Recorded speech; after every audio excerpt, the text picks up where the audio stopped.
Assalamualaikum warahmatullahi wabarakatuh. Welcome back kembali lagi ke DF Television Channel. Apa kabar semuanya? Semoga sehat selalu dan Alhamdulillah. aku mengucapkan Minal aidin wal faizin. mohon maaf lahir dan batin dari kami berdua. Mohon maaf ya, kami baru upload video lagi dan di kesempatan kali ini Tapi aku mah ada dosa. aku akan membahas sesuatu yang menarik nih. Apa? Kamu nggak baca berita? Enggak, aku mah gak pernah baca berita, ngapain? Pasti teman-teman semua juga pada tahu ya tentang Apa? perpanjang kontrak ya. Hah? Perpanjangan kontrak? Itu seorang karyawati ingin melakukan perpanjangan kontrak tapi harus staycation dulu sama manajernya. Coba teman-teman. Orang ya kalau mau bekerja kan untuk mencari cuan, tapi ini dipersulit ya. Syaratnya si karyawati tersebut harus staycation dulu sama manajernya. Sebenarnya itu nggak dipersulit, dipermudah bukan sih? Kalau staycationnya hanya sekedar jalan-jalan dan pulang ke rumah, Kalau si karyawatinya juga pengen gimana? Nggak juga. Maksudnya gini loh. Maksudnya gini ya, kalau misalkan hanya sekedar healing atau pulang pergi, it's okay. Berarti itu dipermudah kan? Permudah. Tapi ini dalam tanda kutip ya, dalam tanda kutip. Staycation itu menginap. Coba. Staycation bukannya emang nginep ya artiannya? Ya kan staycation ada dua jenis. Ada yang hanya just PP pulang pergi dan hanya ya. Enggak, jadi yang namanya staycation itu kita menginap satu malam, itu yang namanya staycation.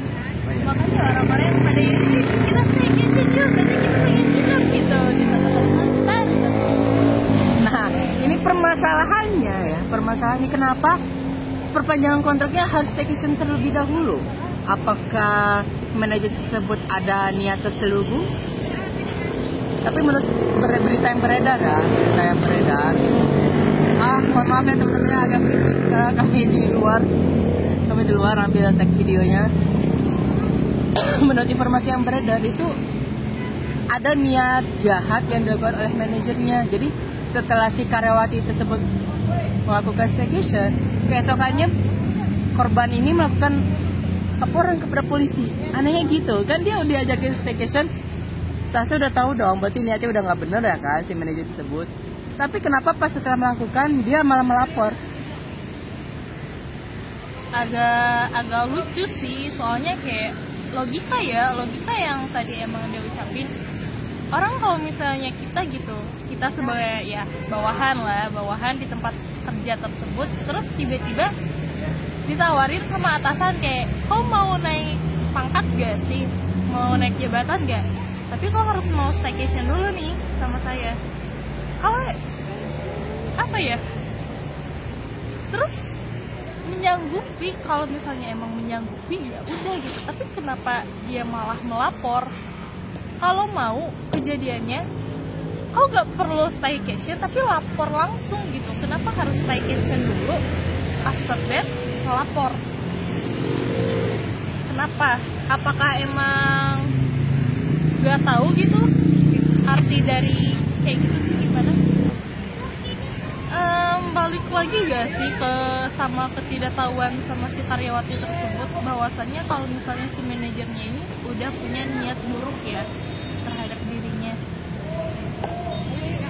Tapi aku kayak sebenarnya kasus yang kayak gini ya, itu tuh gak cuma satu atau dua doang, pasti masih banyak kasus-kasus yang kayak gini yang serupa nih. Cuman mereka gak up antara emang mereka setuju kali ya ngelakuin oke, deal gitu. Nah yang ini aku gak tahu nih kenapa kayak bisa-bisanya gitu mereka after staycation terus si karyawatinya melapor. Nah itu anehnya ya. Kenapa melapor kepada aparat tapi pas setelah melakukan kegiatan tersebut, kan di luar masuk akal peristiwanya. Mungkin ada iming-iming tersendiri kali. Atau bisa jadi ya si karyawati tersebut mengiranya memesan 2 kamar. Bisa jadi. Nah, tapi pada faktanya hanya memesan satu kamar saja. Dan disitulah mulai aksi bejat seorang manajernya kan. Iya, bisa jadi kayak gitu sih. Ada kemungkinan. Jadi menurut Kak Sinta, sebagai mewakili perempuan se-Indonesia ya, termasuknya sebagai ya penerus bangsa ya kan, sebagai mahasiswi, pantas nggak sih seorang karyawan harus melakukan seperti itu untuk mendapatkan pekerjaannya? Apakah tidak ada cara yang lebih memungkinkan lagi selain melakukan hal tersebut untuk mendapatkan pekerjaan? Kalau menurut aku pribadi guys, tolong garis bawahi. Sebenarnya sih bukan cuman cewek doang, cowok juga sama. Kalau misalnya atasannya cewek, bawahannya cowok, terus melakukan kayak jalan pintas lah buat ngedapetin sesuatu gitu, itu benar-benar gak baik, mana merusak moral juga kan, dimana tidak adanya kejujuran, tidak adanya saingan yang sehat, tahu gak sih?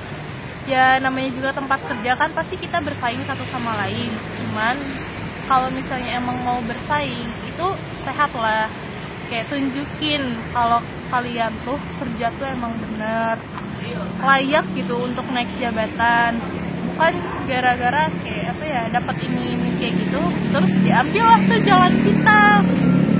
Janganlah kayak gitu, itu dapat ya gimana kita bangsa ini mau maju kalau misalnya yang kayak gitu aja masih ada. Tanamin di dalam diri kalian sendiri kalau hidup itu harus jujur ya guys, bersaing sehat. Ingatlah, rezeki mah gak bakalan kemana kok, beneran udah ada yang ngatur kalau soal rezeki. Jadi bisa aku simpulkan, kita tuh mencari pekerjaan harus secara taat hukum agama ataupun hukum negara, seperti itu kan ya. Nah, hukum dari perusahaan tersebut juga. Oke. Jadi kita sebagai penerus bangsa nih harus bagaimana sih agar tidak terjadi oknum seperti itu lagi? Apa yang harus dilakukan untuk mencegah hal itu terjadi kembali? Sebenarnya itu balik lagi ke dalam diri kita sendiri.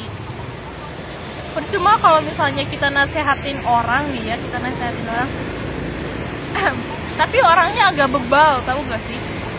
Yang dimana udah kita kasih tahu, dia tetap ngeyel, percuma juga kan. Terkadang kita malah capek sendiri gitu, udah dikasih tahu, hey kamu jangan gitu ya, nanti gini, tapi dia tetap ngelakuin, capek sendiri kan. Jadi ya better kita mulai dari diri sendiri aja. Kalau misalnya emang terjadi kejadian kayak gitu terus kita ngasih tahu tapi orangnya tetap bebal, ya udah biarin aja, nanti dia juga dapat karmanya sendiri kok. Hukum alam masih ada. Baik, sebelum kita mengakhiri video ini ya, ada nggak satu pesan singkat buat para calon karyawati yang ingin bekerja di pabrik agar terhindar dari oknum seperti itu? Pesan singkat banget sih, hati-hati jaga diri. Hati-hati dan jaga diri. Oke, sangat simpel sekali ya. Oke teman-teman, terima kasih sudah menonton video kami, dan terima kasih juga sudah menyaksikan sampai habis akhir video ini. Jika kamu suka dengan video ini, subscribe channel YouTube aku. Jika kamu tidak suka, klik tombol like. Sekarang dislike udah nggak bisa, nggak muncul lagi. Udah nggak bisa. Ya.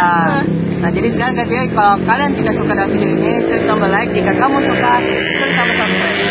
Saya Fikri. Saya Sinta.